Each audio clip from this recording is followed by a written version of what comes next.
name is Cade Flores. This is Safelight Imaging, specialize in film development, film scanning. We do prints as well. We also have a wide variety of film stocks and other film gear. I get, people my age, like, in their, late teens, early 20s, getting into it. Essentially what I think film does is it kind of reconnects, past generations to the current generation.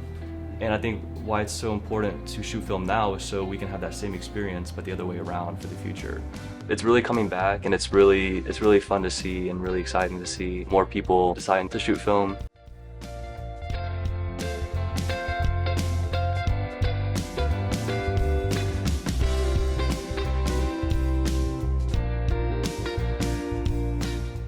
I think film it's obviously a lot more difficult, it's a longer process, and it's, there's a lot of more room for error. I believe all those things make you a better photographer. Learning the bare basics before you jump into digital, it's kind of like knowing the rules before you break them. So I think learning like the fundamentals and messing up a few times, it really teaches you to learn from mistakes, and it really just helps you become a better photographer in general. That instant gratitude is kind of out of the equation with film. So like after that long period of time of waiting, you kind of get to re-experience those memories in a way. And it's much more rewarding, in my opinion. Yeah, music break film? Yes, we do. Right over here. This one. All right, there you go. So I've been shooting with film for the past couple years now, and it's taught me that you have to plan out and edit the shots in your mind before you actually do it. And that's helped me even when I'm shooting with digital. Anyone who's interested in shooting with film for the first time, 8mm and 16mm are great choices, but if you're just beginning, I would start out with a Super 8 camera, because all you have to do is just pop a cartridge in, and there are different choices based off light and film speed and what you want the scene to look like.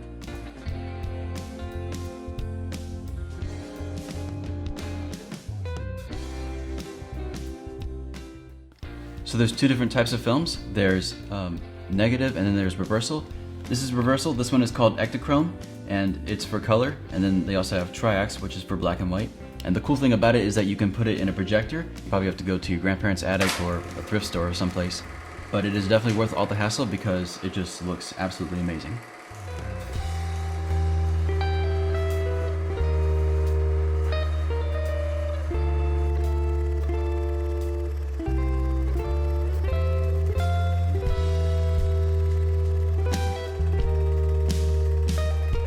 So then there's negative film, and Kodak makes 3 different versions of these, and these cannot be put into a projector. So these have to be put into a scanner like this one, or you can have it be scanned professionally, and the quality is just amazing, and it's good for uploading to social media.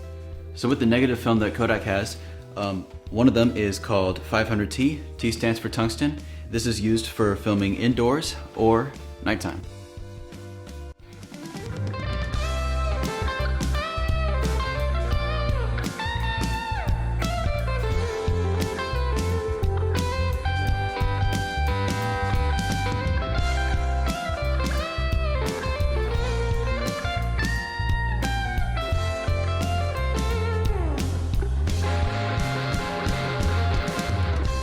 When you're going someplace and you don't know whether or not you're going to be shooting indoors or outdoors, I would recommend 200T.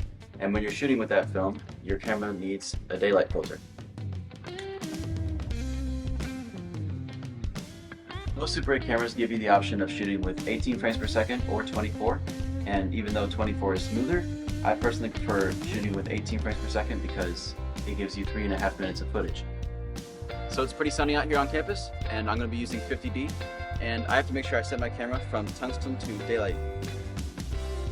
I also used 50D when I went to Disney World this past year, and I chose that just because it gave this really cool 1960s look to it that just really seemed timeless.